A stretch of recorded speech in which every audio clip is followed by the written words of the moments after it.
12वीं संविधान परिषद के मुख्य अतिथि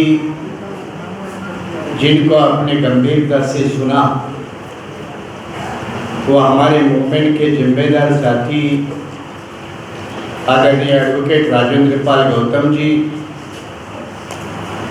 उनके पूर्व जिनको सुना वो प्रोफेसर हमारे साथी दूसरे रतनलाल जी, मंच पर संचालन की जिम्मेदारी संभाल रहे हैं हमारे एजीपी पृथ्वीराज जी, 2 दिन से लगातार प्रयागराज से यहाँ दिल्ली में रहकर अटेंड करने वाले हमारे आदरणीय बंते जी, मंच पर विराजमान बाकी सारे जिम्मेदार साथी भाई और बहनों, अभी 2 दिन से जो चल रहा हमारा भी अपना एक पर्व होता है। किसी का कावड़ पर्व है, किसी का मंगल पर्व है, तो हमारा भी अपना 2 दिन से दिल्ली में एक पर्व चल रहा है। उस पर्व के अंतिम पड़ाव में है और इस अंतिम पड़ाव में आगे चलने की बात होती है। पीछे तो देखा जाता है, देखना भी जरूरी है, लेकिन आगे जाना बहुत जरूरी होता है। मुझे एक तत्वज्ञाता की बात याद आती है। वो कहता है कि गलती से कुदरत ने भारत के लोगों की आंखें फ्रंट साइड पे है, नॉर्मली वो बैक साइड पे होनी चाहिए,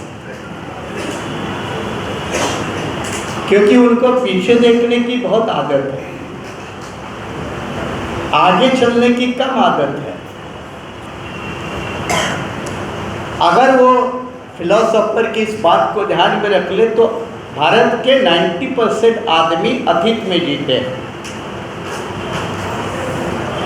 भविष्य की रणनीति को लेकर बहुत कम बात होती है और इसीलिए जब 2 दिन हमने कुछ एक्सरसाइज किया है, मेहनत से कमाया हुआ 2 पैसे की पूंजी लगाकर आप लोग घर बार छोड़कर परिवारों की चिंता किए बगैर दिल्ली में कुछ आए हो तो उसका कुछ मकसद है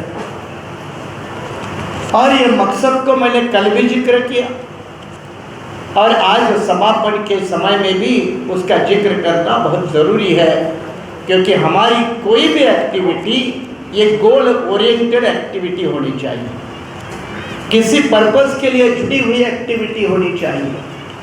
ये कोई किसी की प्राइवेट हॉबी या मनोरंजन या किसी की ख्वाहिश इसके मुताबिक नहीं है, तो एक लार्जर एम के साथ, लार्जर गोल के साथ जुड़ी होनी चाहिए और उसी लंबी चौड़ी एक लार्जर एम के साथ जुड़ी हुई कड़ी का हिस्सा हमारे ये 2 दिन की दिल्ली का मुकाम या दिल्ली के पर्व की उसके साथ जुड़ी हुई कड़ी है। हर कोई आदमी अपनी नजर से देख सकता है, अपना परसेप्शन है। साउथ का आदमी अपनी नजर से देखेगा, नॉर्थ का आदमी अपनी नजर से देखेगा, कोई कसूर नहीं होता। लेकिन ये 2 दिन के समय में ये अपने 2 दिन के प्रोग्राम कामयाब करने के लिए 6 दिन से मैं दिल्ली में हूँ, 6 दिन से मैं दिल्ली में और ये जुलाई महीने में बीआरएसपी के सबसे 3 बड़े प्रोग्राम हैं। 11 और 12 जुलाई को हम पूना में थे, आप भी लोग थे। 11 और 12 जुलाई में पूना में थे। 19 जुलाई को लैंडलेस लोगों के स्ट्रगल को लेकर मुंबई में आजाद मैदान के ग्राउंड में थे और अब 26 और 27 को दिल्ली में। 1 महीने में 2-2 दिन के 2 प्रोग्राम और एक लैंडलेस लोगों का आंदोलन करना अरे गहरे नत्तू खैरे का थोड़ा काम है। अब ये भाषा में जानबूझ के इस्तेमाल करता, यहाँ मेरा प्रोफेसर नहीं आता, यहाँ मेरे का जो अंदर पॉलिटिकल एक्टिविस्ट है वो बाहर आता है।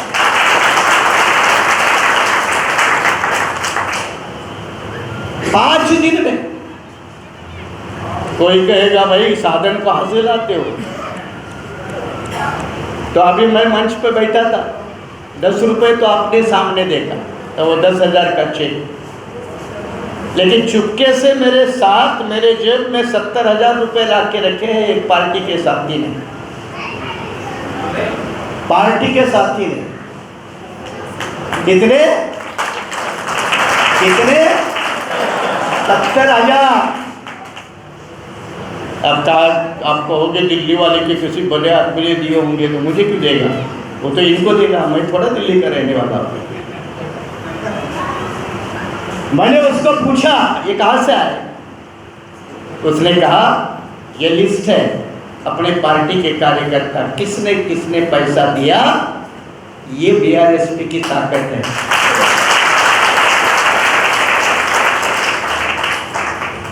एक महीने में 3 प्रोग्राम। दिल्ली में जो पहुंचे हैं ना 700-800 लोग जो भी महाराष्ट्र के हैं, उनका गाड़ी खर्चा काउंट कर लो। तेलंगाना वाले तो हमारे जो 10 बंदे आए वो फ्लाइट से आए, काउंट कर लो।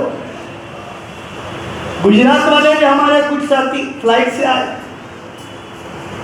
काउंट कर लो कितना गया होगा। आया कहाँ से, सवाल है ना, आया कहाँ से? तो आया डॉक्टर अंबेडकर की ताकत से, गया अंबेडकर के लिए, आया अंबेडकर के कारण, गया अंबेडकर के लिए। तो कोई परवाह नहीं, फकीर पहले भी थे, अभी भी फकीर रहने के लिए तैयार है। रतनलाल जी पिछले 6 दिन से मैं अकेला नहीं हूँ, मेरे साथ मेरे पार्टी के कमिटेड 5 वर्कर रात दिन झंडे और पोस्टर लगाने का काम करें, और उसमें एक नागपुर यूनिवर्सिटी का सीनेटर है, खड़ा रहे भाई, आओ, शिलवन प्रोफेसर है, नागपुर यूनिवर्सिटी का सीनेटर है, दूसरे पढ़ने वाले छात्र हैं, BRVM जो बहुजन रिपब्लिकन विद्यार्थी मोर्चा की आघाड़ी है, 4-5 साथी है।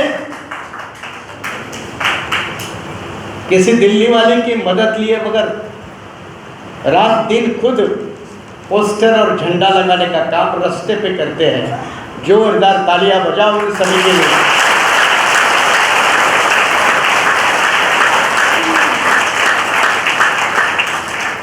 जेब में 4 पैसे होना और उसके लिए 4 कमांडर होना और उसके लिए 4 कमिटेड जान लेने वाले और देने वाले कर्मठ कार्यकर्ता होना, यह आंदोलन की ताकत है।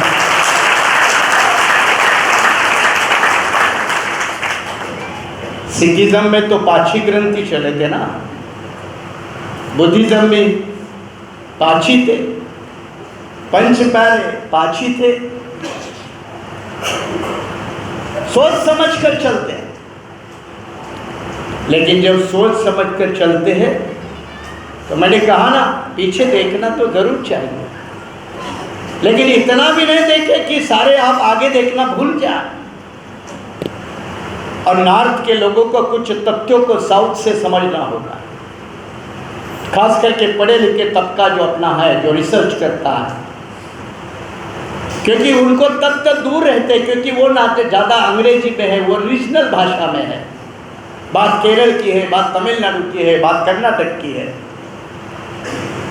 मैं उदाहरण के तौर पे आपको समझाता हूँ, बहुत कम समय है, क्योंकि जब एकेडमिक इन्वायरमेंट होता है तो हमारे में से जो रिसर्चर है वो भी बाहर निकालता है, और हम वो बोलते ना, बाय प्रोफेशन से हम वही है, बाय मजबूरी से हम पॉलिटिक्स में हैं।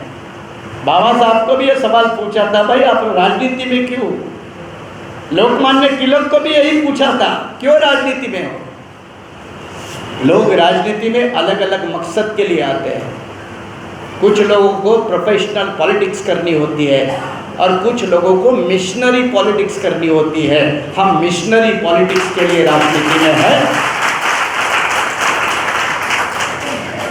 मैं बसपा में 1982 से लेकर 2014 तक था, कभी चुनाव नहीं लड़ा, टिकट बांटे, पैसे भी बांटे, कांशीराम साहब बार बार कहते थे तू चुनाव कब लड़ेगा, और मैं कहता था किसी न किसी लोगों ने संगठन के लिए काम करने की आदत डालनी चाहिए। हर कोई आदमी एमएलए क्यों बने? 2014 के वक्त बसपा में मैं था, कभी चुनाव नहीं लड़ा, टिकटें बांटे, पैसे बांटे।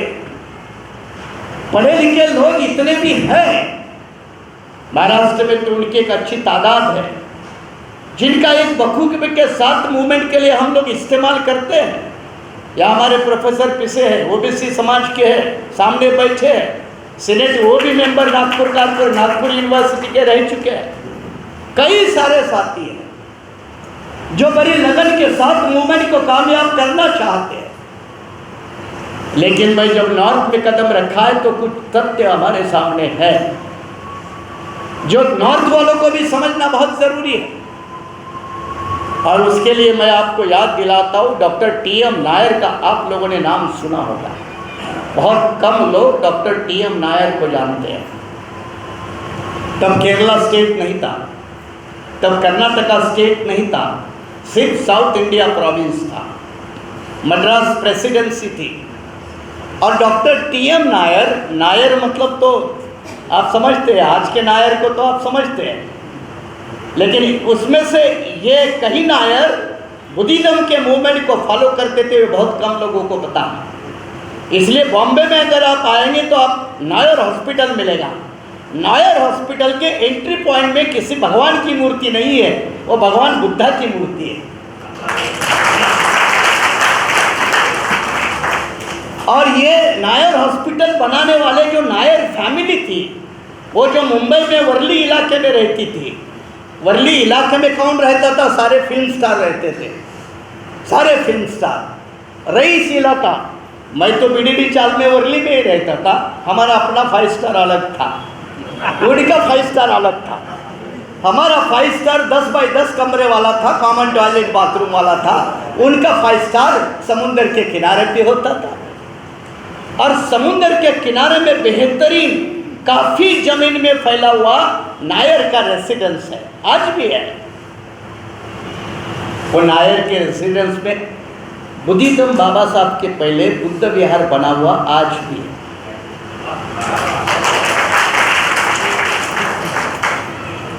ये डॉक्टर टीएम नायर फिजिशियन थे, मैसूर के महाराजा कृष्णदेवराव वड़ियार, जिन्होंने शाहू महाराज के बाद पहला आरक्षण दूसरा दिया। शाहू महाराज ने 50% दिया 1902 में, और 1916 में कृष्णदेव राजा वड़ियार, मैसूर के राजा, उन्होंने 75% दिया आरक्षण, 75%। इसके वो पर्सनल फिजिशियन थे। इसके बावजूद जब विश्वेश्वरैया उसके प्रधान थे, विश्वेश्वरैया का नाम सुना है ना आपने? विश्वेश्वरैया को जानते हैं ना? Engineering day, national engineer day किसके नाम पे होता है? विश्वेश्वरैया के नाम पे। ये विश्वेश्वरैया मैसूर स्टेट का प्रधान था, और जब कृष्णदेवराव वड़ियार ने 75% आरक्षण दिया तो सबसे पहला विरोध करने वाला ये विश्वेश्वरैया था, ब्राह्मण था। विश्वेश्वरैया ने विरोध किया, डॉक्टर टीएम नायर ने नौकरी छोड़ी। डॉक्टर टीएम नायर ने नौकरी छोड़ी, कांग्रेस पार्टी ज्वाइन की। ये 12-15 की बात है, 1912 और 15 की। कांग्रेस पार्टी ज्वाइन की। कांग्रेस पार्टी में उस वक्त पेरियार भी थे, सी राजगोपालाचारी भी थे, बड़े बड़े नेता थे। डॉक्टर टीएम नायर 1916 में कांग्रेस पार्टी की तरफ से, तब असेंबली नहीं होती थी, अंग्रेज का जमाना था, और प्रेसिडेंसी में इंपीरियल काउंसिल के चुनाव होते थे। इंपीरियल काउंसिल में तब तक पूरे दक्षिण भारत से एक भी नॉन ब्राह्मण आदमी कभी नहीं चुना था, एक भी। दक्षिण भारत में नॉन ब्राह्मण लोगों की आबादी बहुत बड़ी, ब्राह्मणों की आबादी बहुत कम। देश का सबसे ज़्यादा ब्राह्मण अगर कौन से स्टेट में है तो उत्तर प्रदेश में है। उत्तर प्रदेश में एक कम्युनिटी के हिसाब से मान ले तो 20% शेड्यूल कास्ट के बाद लगभग 16, 15, 18% मुस्लिम आता है। उसके बाद अगर कोई आता है तो तीसरा सबसे बड़ा तबका, आप ओबीसी कंबाइन करते हो इसलिए ज़्यादा लगता है, लेकिन एक पर्टिकुलर कम्युनिटी का ब्राह्मण 9 से 11% बड़ा आता है। साउथ में ब्राह्मण कम थे। Doctor TM. नायर ने सारे बहुजन समाज के नेताओं की मीटिंग बुलाई, मद्रास में मीटिंग हुई और टी.एम. नायर ने कहा यार हमारी आबादी इतनी है, हमारे इतने दक्षिण भारत में लोग हैं, इतनी पॉपुलेशन है, एक तो नॉन ब्राह्मण चुन के जाना चाहिए इंपीरियल काउंसिल में। किसी ने हिम्मत नहीं की, सोच नहीं बनी, लेकिन सबने एक प्रस्ताव पास किया कि कांग्रेस पार्टी ने दक्षिण भारत के नॉन ब्राह्मण लोगों को रिप्रेजेंटेशन देना चाहिए। बात है कब? 2015 की। पेरियार भी तब तक कांग्रेस के थे। पेरियार शुरू में एक डिस्ट्रिक्ट के कारपोरेशन के चेयरमैन भी रह चुके हैं। राजगोपालाचारी भी उस वक्त चेयरमैन रहे। पेरियार एक जगह चेयरमैन रहे तो राजगोपालाचारी दूसरे जगह चेयरमैन रहे। ये हकीकत है। कांग्रेस पार्टी के सामने डिमांड रखी, कांग्रेस पार्टी ने रिजेक्ट की तो फैसला फिर नॉन ब्राह्मण लीडरशिप की। तब नॉन ब्राह्मण कोई ऑर्गेनाइजेशन नहीं है, इस बात को समझो। 14 के अंत में मीटिंग हुई और फैसला लिया गया कि हम अपना उम्मीदवार चुनाव मैदान में उतारेंगे। टी.एम. नायर ने कांग्रेस पार्टी से इस्तीफा दिया और बोले मैं लड़ता हूं, डोंट वरी। किसी न किसी का तो कत्ल होना ही, किसी न किसी को जंग की शुरुआत तो करनी है। Doctor TM. नायर ने कहा कि मैं लड़ता हूं और डॉक्टर टी.एम. नायर को सभी लोगों ने लड़वाया और वो पूरी तरह से हार गए। 2015 के इंपीरियल काउंसिल में टी.एम. नायर हारा। अब 1915 में, अब 1915 में तब तक कांग्रेस पार्टी की होम रूल लीग मूवमेंट आई थी। एनी बेज़ंट, मोतीलाल नेहरू, बैरिस्टर मोहम्मद अली जिन्ना, लियाकत अली खान, ये सारे बड़े बड़े नेता होम रूल लीग के नेता थे। 1915 में गांधी जी के साउथ अफ्रीका से एंट्री होती है। उसके पहले मोतीलाल नेहरू नेता है, उसके पहले बैरिस्टर मोहम्मद अली जिन्ना नेता है। मैं गांधी जी के ऊपर बोलकर समय बर्बाद नहीं करना चाहता, इससे छोड़ देता हूँ। बेचारे को कभी कभी रिजर्वेशन देना पड़ता है। जब समय आएगा वो चैप्टर अलग होगा। हाँ, अभी ज़रूरत भी नहीं है। हाँ, कुछ लोगों के ऊपर मार के, इतने मार के लोगों ने मारे हैं, क्यों बोलने की ज़रूरत है? इसलिए तो कल मैं उत्तर प्रदेश के ऊपर भी नहीं बोला। टी.एम. नायर हार गए, लोगों को बहुत बुरा लगा। बैकवर्ड लोगों ने फैसला किया, वो दलित नहीं है, वो बैकवर्ड है, फैसला किया और 1916 में साउथ इंडियन लिबरेशन ऑर्गेनाइजेशन बना। 1916 में साउथ इंडियन लिबरेशन ऑर्गेनाइजेशन 1916 में बनी। त्यागराजा चेटियार का नाम आप लोगों ने, बहुत लोगों ने सुना ही नहीं होगा नॉर्थ में। जैसे मैं आपको बताता हूँ, मैं जब कांशीराम जी को पहली बार छात्रावस्था में मिला तो उनके सामने एक बाबा साहब की what Congress and Gandhi have done to the untouchables की किताब लेके साहब के सामने गया। एक था, मैं बता रहा हूँ, कांशीराम जी, इनको हम नेता कभी नहीं मानते थे, फादर फिगर के तौर पर मानते थे। इसलिए मूवमेंट की लर्निंग करने के लिए कांशीराम जी के पास कोई जाने को डरता नहीं था। महाराष्ट्र के या पंजाब के या उत्तर प्रदेश या दिल्ली के जो पुराने लोग हैं, या हमारे पुराने जितेंद्र बैठे हैं, साथ में बैठकर सवाल पूछते थे। तो मैंने what Congress and Gandhi have done to the untouchables वो किताब रखी उनके सामने, कहा ये बाबा साहब ने 3 लोगों को डेडिकेट की है। एक है चोखा मेला, एक है रविदास और तीसरा है नंदना। मैंने कांशीराम जी को पूछा कि ये रविदास तो मुझे मालूम है, चोखा मेला तो मुझे मालूम है, ये नंदनार कौन है? ये नंदनार कौन है? और उत्तर भारत के कितने लोगों को नंदनहार पता? कितने लोगों को नंदनहार पता है? जिस तरह से रविदास को गायब किया गया, जिस तरह से कबीर को गायब किया गया, उसी तरह से नंदनहार को तमिलनाडु की धरती पर गायब किया गया। गायब किया गया मतलब समझ रहे हो ना? ये सारा लाइव टेलीकास्ट है, रिकॉर्ड बन रहा है, इसलिए मैं कुछ अल्फाज को चेंज करके बता रहा हूँ, नहीं तो फिर कोई कोर्ट का मामला शुरू हो जाए। और मेरे पास इतना फालतू समय नहीं है, क्योंकि अच्छे काम के लिए समय लगाना ज़रूरी है, इसलिए मैं वो एक अल्टरनेटिव अल्फाज के तौर पे कह रहा हूँ कि गायब किया गया। नंदनहार साउथ के थे, जिन्होंने जाति और अछूतपन के खिलाफ बड़ा विद्रोह किया। ऐसे ही धरती में टी.एन. नायर ने जब बैकवर्ड लोगों को पॉलिटिकल रिप्रेजेंटेशन नहीं मिला तो खुद चुनाव लड़ने का फैसला किया, चुनाव हारे और 16 में साउथ इंडियन लिबरेशन ऑर्गेनाइजेशन की स्थापना की। मैं जिनका जिक्र कर रहा था, त्यागराजा चेटिया, इन्होंने भारत में पहली बार नॉन ब्राह्मण मैनिफेस्टो लिखा। पढ़ना जरूरी है। हम कार्ल मार्क्स और फ्रेडरिक एंगल्स के कम्युनिस्ट मैनिफेस्टो की बात बहुत लोग करते हैं। जेएनयू वाले तो ज़्यादा ही करते हैं, दिल्ली यूनिवर्सिटी वाले तो ज़्यादा ही करते हैं। अब पहला नॉन ब्राह्मण मैनिफेस्टो ऑथर्ड बाय राजा त्यागराजा चेटिया, गणेश नटेशन, इनका पढ़िए। और वो 1918 में मैनिफेस्टो कहता कि हम बहुत जल्द अपनी हुकूमत बनाएंगे। मैनिफेस्टो पब्लिश हुआ 1918 में। और आपको समझना होगा 1920 में मद्रास प्रेसिडेंसी में नॉन ब्राह्मण पार्टी की सरकार बनी।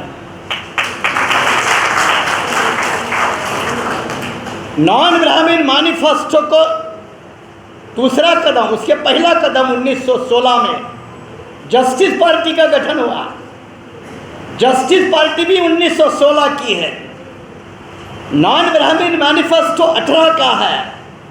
और फिर लेजिस्लेटिव, तब प्रोविंशियल काउंसिल का चुनाव हुआ। मद्रास प्रोविंशियल काउंसिल में पूरे पंडितों को हराकर नॉन ब्राह्मण लोगों की इस देश में पहली बार सरकार बनी 2 साल के अंदर। और इस देश का पहला कम्युनल एक ऑर्डिनेंस होता है, इसको जीवो बोलते हैं, रिजर्वेशन का ऑर्डर 1920 के सरकार ने मद्रास प्रोविडेंस में इशू किया। मेरा कहना क्या है, संक्षिप्त है। 15 में कांग्रेस में रहे, बाहर निकले। 16 में जस्टिस पार्टी का निर्माण, 18 में नॉन ब्राह्मण मैनिफेस्टो और 1920 में सरकार। 4 साल के अंदर सरकार बनाई, 4 साल के अंदर। ये भी तो इतिहास है ना, ये भी तो इतिहास है। तात्पर्य क्या है, अनुमान क्या है? अनुमान ये है कि लंबी लड़ाई तो लड़ना जरूरी है, लेकिन लड़ते लड़ते कभी कभी penalty mark, corner marker, shortcut माध्यम से भी सरकार बनाई जा सकती है।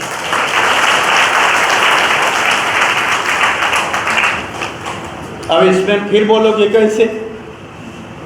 यही तो भोपाल में प्रेस कॉन्फ्रेंस हो रही थी, कांशीराम जी, मैं भी था। तब हम छोटे थे, छात्र लेवल की, हमारी थोड़ी पहचान कोई थी, बहुत अननोन आइडेंटिटीज थे। और हुआ क्या कि भोपाल में प्रेस कॉन्फ्रेंस चल रही है और कांशीराम जी ने कहा बहुत जल्द हम अपनी हुकूमत बनाएंगे, सरकार बनाएंगे। सारे पत्रकार हंसने लगे, कोई लिख नहीं रहा, एक पत्रकार लिखने के लिए तैयार नहीं है। कांशीराम जी ने कहा नहीं लिखो, कोई फर्क नहीं पड़ता। लेकिन एक पत्रकार ने हिम्मत करके कांशीराम जी को पूछा कि आज आपका कोई एमएलए नहीं, एमपी नहीं, कैसे सरकार बनाओगे? और कांशीराम जी ने जवाब दिया कि जिनकी बनी है वो कैसे बनी है, जिनकी बनी है वो कैसे बनी है। तो वो कहते थे उन्होंने ज़्यादा वोट लिए, ज़्यादा वोट लिए, इसलिए उनकी सरकार बनी है। तो कांशीराम जी ने पूछा वोट किसके है?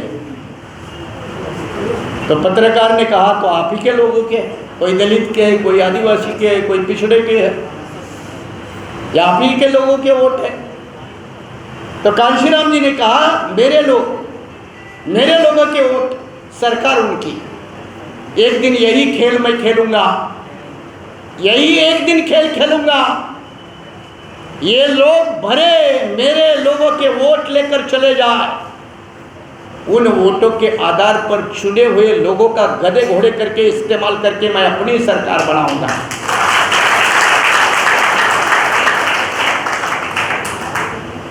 नहीं किया इस्तेमाल, किया कि नहीं? अभी आप कहेंगे हमको कन्विंसिंग नहीं है। कन्विंसिंग नहीं है तो मैं पंजाब के 1959 या 57 जब 3 एमएलए की जरूरत पड़ रही थी कांग्रेस पार्टी को और अकाली दल को सरकार बनाने के लिए, 3 का फासला था, जिधर भी जाए उधर 3 बनेंगे तो सरकार बनेगी। और रिपब्लिकन पार्टी का अध्यक्ष दुलीप चंद शाहपुरी थे। अब यही फिर नॉर्थ के यंग बच्चे को कितने लोगों को दुलीप चंद शाहपुरी का नाम पता है, ये एक प्रॉब्लम है। दुलीप चंद शाहपुरी रिपब्लिकन पार्टी के अध्यक्ष थे, बाबा साहब के नामचीन बंदे थे और 3 एमएलए जीत कर आए थे। रिपब्लिकन पार्टी के जहां भी जाए उसकी सरकार बनेगी। तब कांग्रेस पार्टी का स्वर्ण सिंह अध्यक्ष था और स्वर्ण सिंह ने दुलीप चंद शाहपुरी को पूछा कि भाई आप इधर आ जाओ, समर्थन दे दो, आपको क्या चाहिए, जो मांगो वो मिलेगा। और दुलीप चंद शाहपुरी ने कहा क्या दोगे, क्या दोगे? स्वर्ण सिंह ने कहा सभी को एक, उसमें से एक आदमी को मंत्री बनाएंगे। तो दुलीप चंद शाहपुरी बोला बस इतना ही। स्वर्ण सिंह को समझ में नहीं आया, वो बोलते ठीक है आप क्या और चाहते हो? तो कहता है कि दूसरे को भी मिनिस्टर बनाएंगे। और दुलीप चंद शाहपुरी कहता है बस इतना ही। वो स्वर्ण सिंह फिर परेशान हो गया, वो समझ गया कि ये बंदे की डिमांड बढ़ी है। उसने कहा तीसरे को भी मंत्री बनाता हूं। और दुलीप चंद शाहपुरी कहता है बस इतना ही।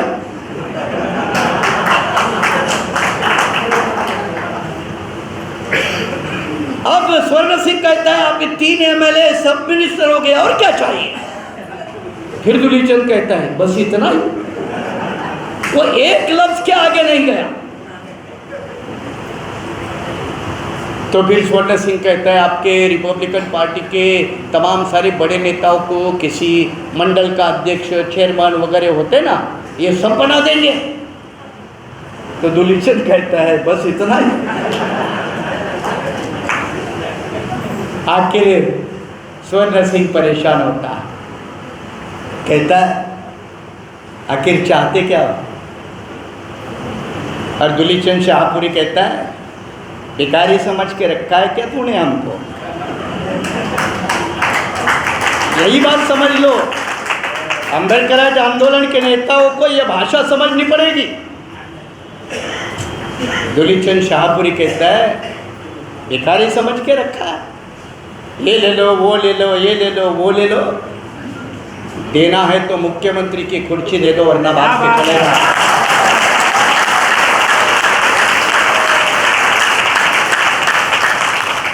इसको कहते हैं आरपीआई के नेता है, रिपब्लिकन अम्बेडकर आंदोलन के नेता।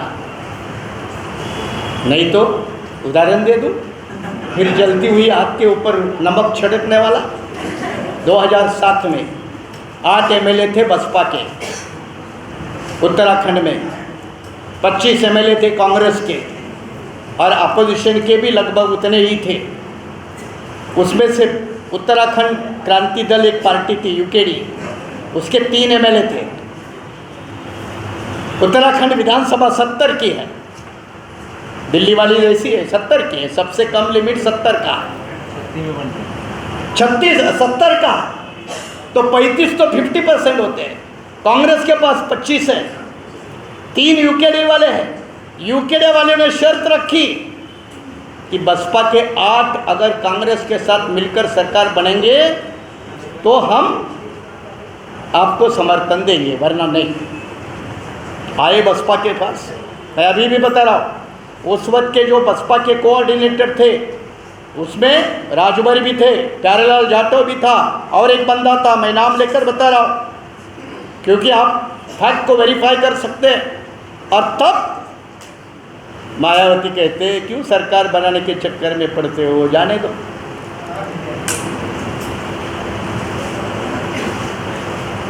उत्तराखंड के लोग, मेरा एक साथी आया है उत्तराखंड के, यहाँ है, अभी हॉल में है, आए हैं।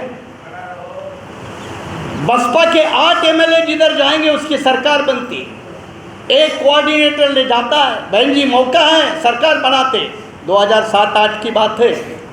बहन जी कहते काय के लिए सरकार बनाने के चक्कर में लगे हो, आपको कोई अकल बिकल है कि नहीं, आप इस समस्या में मत पड़ो, मैं निपटूंगी।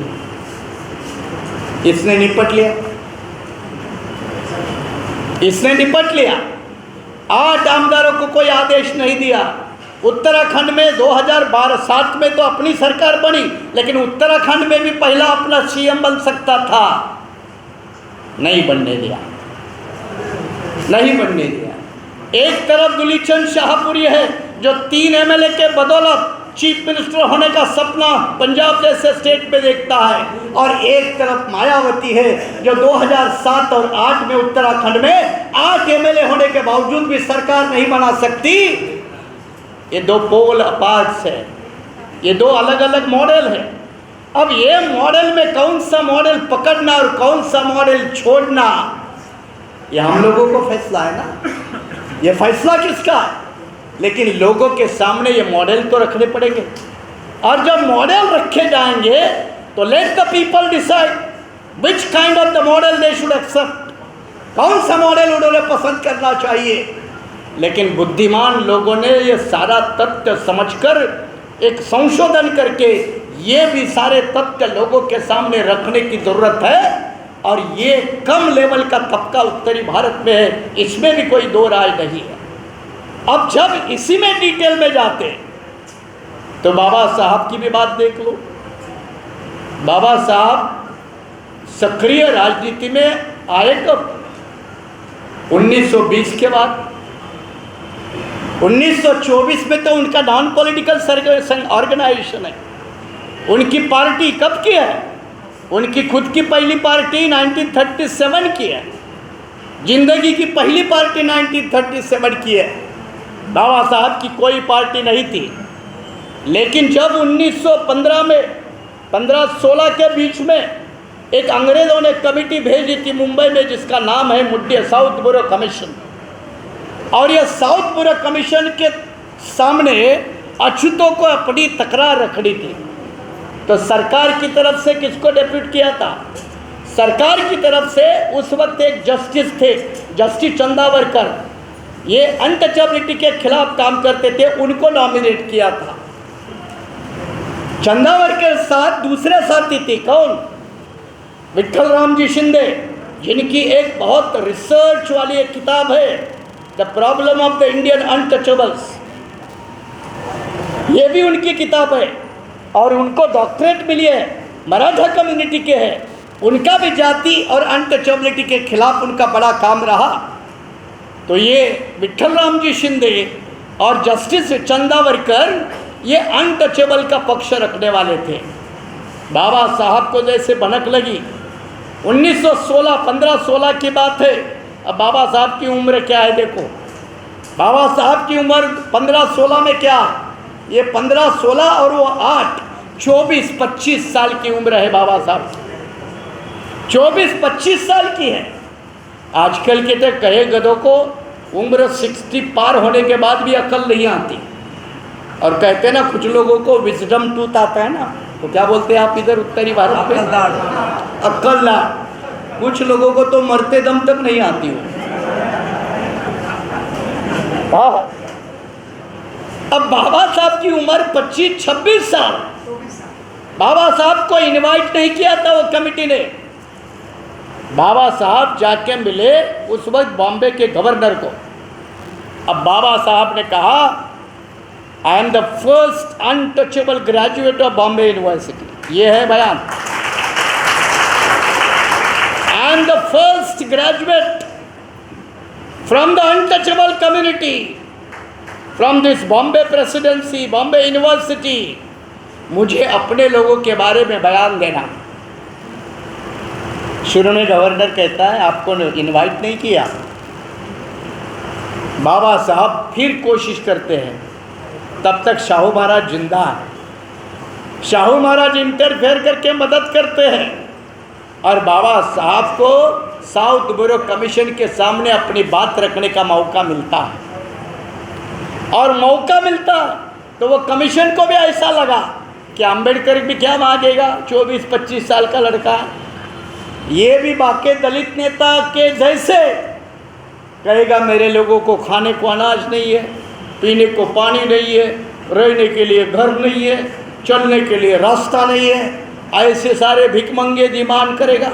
कौन कौन से डिमांड करेगा?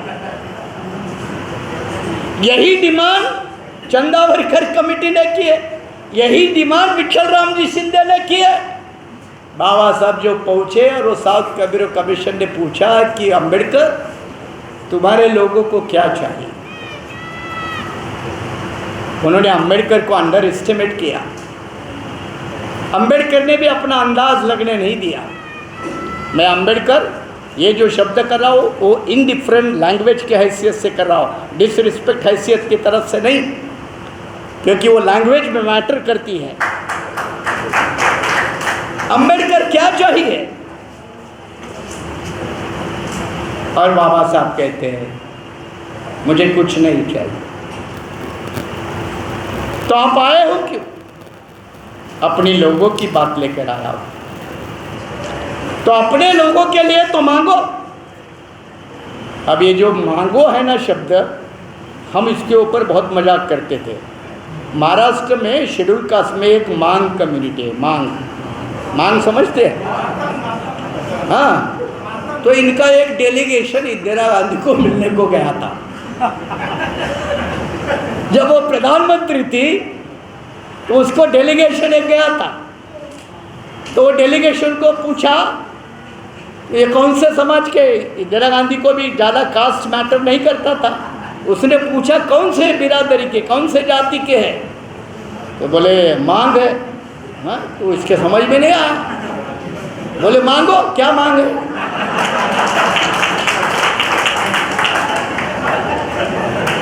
ये कई बार बात भाषण में हमने जिक्र की, वही इस्तेमाल बाबा साहब के सो तो मांगो, क्या मांगे? और बाबा साहब ने कहा मेरे लोगों के लिए दो ज़रूरतें हैं।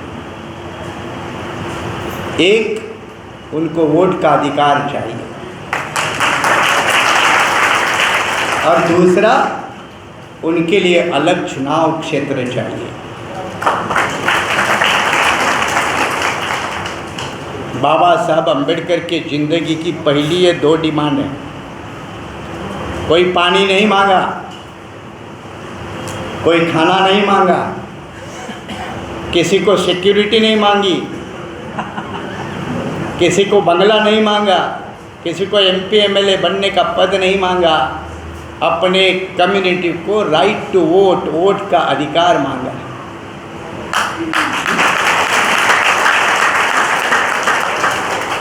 बाद में कई लोग मिले, बाबा साहब ये मांगते वो मांगते, फाइनेंशियल असिस्टेंट मांगो, छात्रों को विदेश भेजना ऐसा मांगो ना।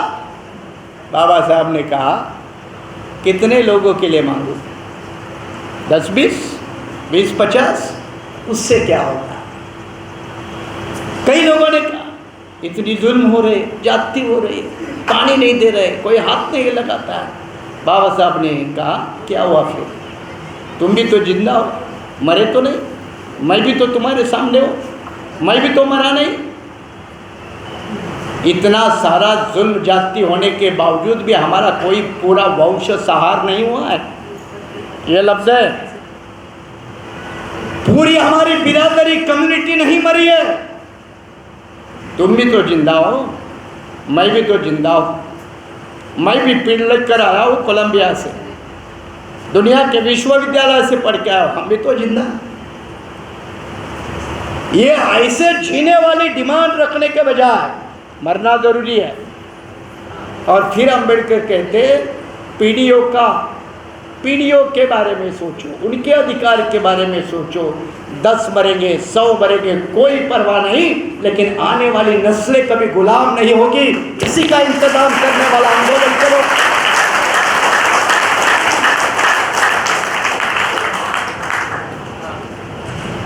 क्या हुआ? अगर उस समय राइट टू वोट नहीं मिला होता तो 32 तो बाद में है भाई, 32 तो बाद में है। बाबा साहब की इस भूमिका के ऊपर एक मशहूर शायर इकबाल का तो नाम सुना है ना, मोहम्मद इकबाल। कल मैंने डॉक्टर राहत इंदौरी को सुनाया, आज मोहम्मद इकबाल की बात सुनाता हूँ।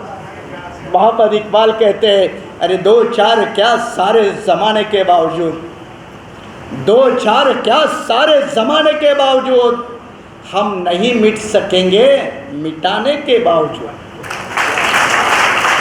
पूरा मिटाने का पूरा बंदोबस्त करो, फिर भी हम फिनिक्स कहते हैं ना, वापस आएंगे।